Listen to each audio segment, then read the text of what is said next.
बिस्मिल्लाहिर्रहमानिर्रहीम। हामला ख़वातीन को दौरान हमल क्या इस्तेमाल करना चाहिए कि बच्चे खूबसूरत और ज़ैन हों।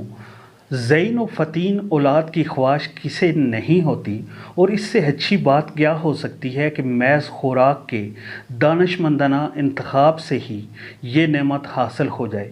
कनाडा की यूनिवर्सिटी ऑफ अल्बर्टा के साइंसदानों ने एक ताज़ा तरीन तहकीक में इंकशाफ किया है कि अगर हामला ख़वातीन फलों को अपनी रोज़मर्रा खुराक का हिस्सा बना लें तो ज़ैन औलाद का हुसूल वाकई कोई मुश्किल बात नहीं है।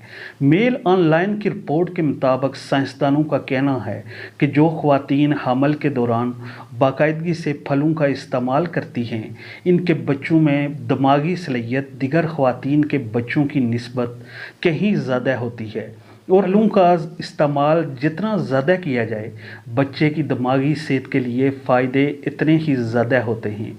इससे पहले कि मछली के बारे में ये मालूम था कि इसका इस्तेमाल करने वाली हामला ख़वातीन के बच्चों के दिमाग ज़्यादा तेज़ होते हैं।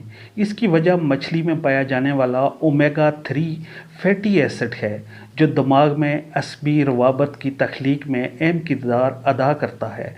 माहरीन ये जानना चाहते थे कि क्या फलों में भी ऐसी ही खसूसियात पाई जाती हैं, और इस मकसद के लिए हालिया तहकीक का इत्माम किया गया था।